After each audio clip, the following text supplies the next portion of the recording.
नमस्कार विद्यार्थी मित्रांनो, आज आपण ऑनलाईन क्लासमध्ये 1 to 100 पर्यंत जे नंबर आहेत त्या नंबरचे स्क्वेअर कशा प्रकारे काढायचे, याचा अर्थ 1 ते 100 पर्यंत ज्या संख्या आहेत त्या संख्यांचे वर्ग कशा प्रकारे काढायचे हे आज मी टीचिंग करणार आहे। त्यासाठी हा व्हिडिओ शेवटपर्यंत पाहणं आवश्यक आहे। तर सुरुवातीला विद्यार्थी मित्रांनो, वर्ग ज्याला आपण इंग्लिशमध्ये स्क्वेअर म्हणतो, याच्यामध्ये काय लक्षात ठेवायचं आहे, 1 to 10 पर्यंत जे नंबर आहेत त्या नंबरचे स्क्वेअर माहीत असणं आवश्यक आहे। याचा अर्थ 1 ते 10 पर्यंत ज्या संख्या आहेत त्या संख्यांचे वर्ग माहीत असणं आवश्यक आहे। तर लक्ष द्या, अगोदर वर्ग ज्याला आपण इंग्लिशमध्ये स्क्वेअर म्हणतो याचा कन्सेप्ट काय आहे लक्ष द्या।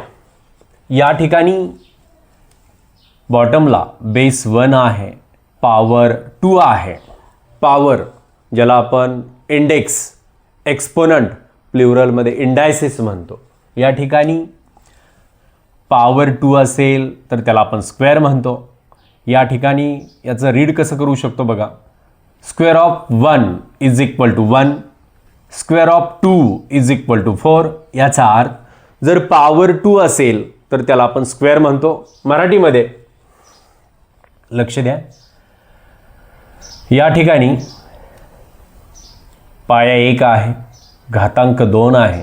जर घातांक 2 असेल तर आपण त्याला वर्ग म्हणतो। याचं वाचन 1 चा वर्ग बरोबर 1, 2 चा वर्ग बरोबर 4, 3 चा वर्ग बरोबर 9, 4 चा वर्ग बरोबर 16, 5 चा वर्ग बरोबर 25, 6 चा वर्ग बरोबर 36, 7 चा वर्ग बरोबर 49, 8 चा वर्ग बरोबर 64, 9 चा वर्ग बरोबर 81, 10 चा वर्ग बरोबर 100 हे माहीत असणं आवश्यक आहे। तर पुढं पहिल्या टाईपमध्ये जर संख्येच्या एकक स्थानी शून्यहांक असेल तर त्या संख्येचे वर्ग कशा प्रकारे काढतात हे सांगणार आहे। लक्ष द्या, या ठिकाणी पहिले 3 प्रश्न मी सांगणार आहे, बाकीचे जे प्रश्न असतील ते तुमच्यासाठी आहेत। लक्ष द्या प्रत्येक टाईपमध्ये। आता या ठिकाणी एकक स्थानी शून्यहांक आहे, डावीकडे 4 आहे। अगोदर या 4 चा वर्ग 16, आता एकच शून्य आहे, 1 ची दुप्पट 2, या ठिकाणी 2 शून्य देणार। याचा अर्थ 40 चा वर्ग बरोबर 1600। पुढं 10 चा वर्ग, या ठिकाणी एकक स्थानी शून्यहांक आहे, डावीकडे एकांक आहे। अगोदर 1 चा वर्ग 1, एकच शून्य आहे, 1 ची दुप्पट 2, 2 शून्य देणार। याचा अर्थ 10 चा वर्ग बरोबर 100। पुढं विद्यार्थी मित्रांनो 100 चा वर्ग पाहिजे।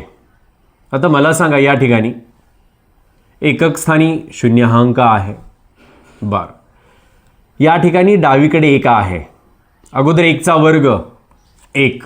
आता या ठिकाणी एकक व दशक स्थानी शून्यहांक आहे, 2 शून्य आहेत, 2 ची दुप्पट 4, या ठिकाणी 1, 2, 3, 4 शून्य। याचा अर्थ 100 चा वर्ग बरोबर 10,000।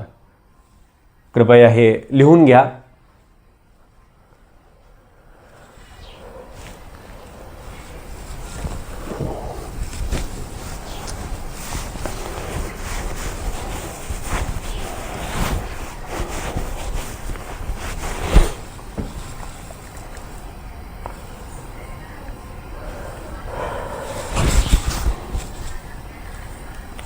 पुढं विद्यार्थी मित्रांनो, दुसऱ्या टाईपमध्ये जर संख्येच्या एकक स्थानी 5 अंक असेल तर त्या संख्यांचे वर्ग कशा प्रकारे काढले पाहिजेत। लक्ष द्या, या ठिकाणी 15 चा वर्ग पाहिजे, एकक स्थानी 5 अंक आहे। अगोदर 5 चा वर्ग 25, तो आपण राईट साईडला लिहिला। आता या ठिकाणी डावीकडे एकांक आहे, 1 गुणुले त्यापुढील संख्या 2, या दोघांचा गुणाकार 1 गुणुले 2 चा गुणाकार 2, जे 2 आलेलं आहे याच्या डावीकडे लिहिणार। याचा अर्थ 15 चा वर्ग बरोबर 225। पुढं आपल्याला पाहिजे 25 चा वर्ग, या ठिकाणी एकक स्थानी 5 अंक आहे, अगोदर 5 चा वर्ग 25, तो उजवीकडे लिहिला। आता या ठिकाणी डावीकडे 2 हा अंक आहे, लक्ष द्या. 2 गुणुले त्या पुढील संख्या, या दोघांचा गुणाकार बेत्रिक 6, जे 6 आलेलं आहे या ठिकाणी डावीकडे लिहिलं. याचा अर्थ 25चा वर्ग बरोबर 625. पुढं विद्यार्थी मित्रांनो, या ठिकाणी 35चा वर्ग पाहिजे. या ठिकाणी एकक स्थानी 5 हा अंक आहे. अगोदर 5चा वर्ग 25, तो उजवीकडे लिहिला. आता या ठिकाणी डावीकडे 3 हा अंक आहे, लक्ष द्या. 3 गुणुले त्या पुढील संख्या 4, 3 चौक 12. या ठिकाणी जे 12 आलेलं आहे या ठिकाणी डावीकडे लिहिलं. याचा अर्थ 35चा वर्ग बरोबर 1225. आणि मला वाटतं हे समजलं असेल. कृपया हे लिहून घ्या.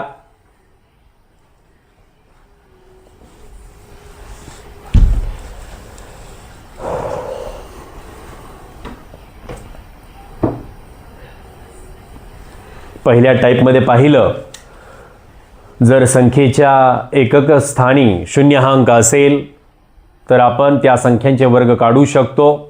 त्यानंतर दुसऱ्या टाईपमध्ये पाहिलं, जर संख्येच्या एकक स्थानी 5 हा अंक असेल तर त्या संख्यांचे वर्ग काढू शकतो. पुढं नंतरच्या टाईपमध्ये, तिसऱ्या टाईपमध्ये, जर संख्येच्या एकक स्थानी 0 किंवा 5 या दोन्ही अंकापैकी एकही अंक नसेल, बाकीचे अंक असतील, तर त्या संख्येचे वर्ग कशा प्रकारे काढले पाहिजेत ते सांगणार आहे.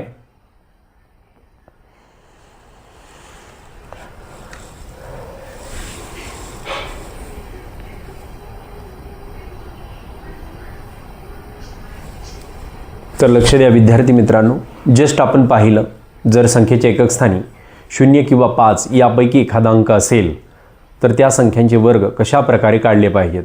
आता तिसऱ्या टाईपमध्ये जर 0 किंवा 5 हे अंक नसतील तर त्या संख्यांचे वर्ग कशा प्रकारे काढले पाहिजेत. लक्ष द्या या ठिकाणी.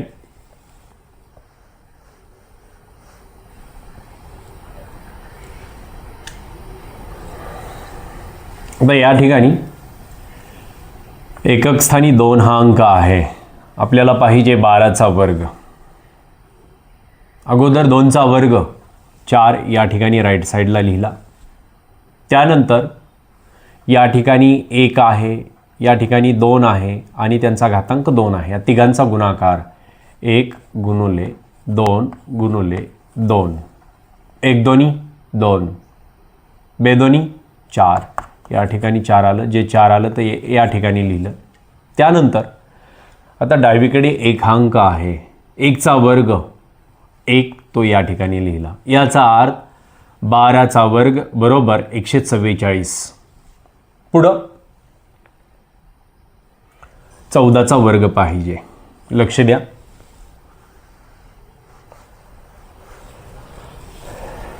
या ठिकाणी एकक स्थानी 4 हा अंक आहे. अगोदर 4चा वर्ग 16, 16ला 6, हातच्या 1 आला विद्यार्थी मित्रांनो. आता या ठिकाणी 1, 4 आणि 2 या तिघांचा गुणाकार 1 गुणुले 4 गुणुले 2. 1 4 4, 4 दोन्ही 8, हे 8 आणि हातच्या 1 9. या ठिकाणी 9 लिहिलं. त्यानंतर डावीकडे 1 हा अंक आहे. 1चा वर्ग 1 या ठिकाणी लिहिला. याचा अर्थ 14चा वर्ग बरोबर 196. लक्ष द्या विद्यार्थी मित्रांनो, प्रत्येक टाईपमधील पहिले 3 प्रश्न मी सांगत आहे, बाकीचे जे प्रश्न असतील ते तुमच्यासाठी आहेत. लक्ष द्या.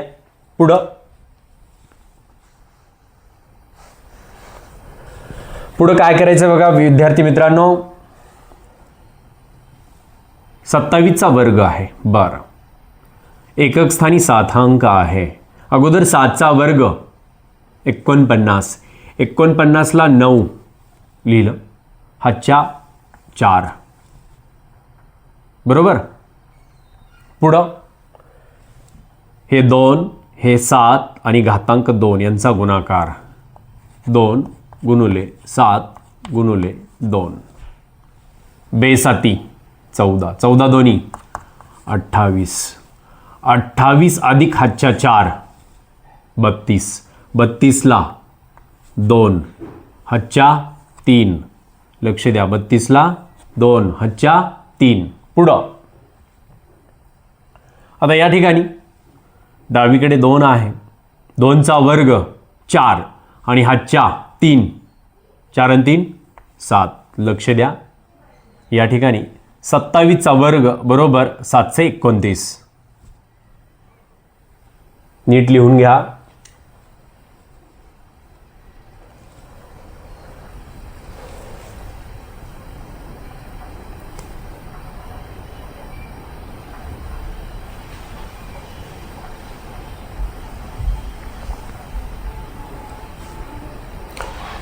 तर विद्यार्थी मित्रांनो, आपण अशा प्रकारे 1 ते 100 पर्यंत ज्या संख्या आहेत त्या संख्यांचे वर्ग काढले पाहिजेत. ठीक आहे, धन्यवाद.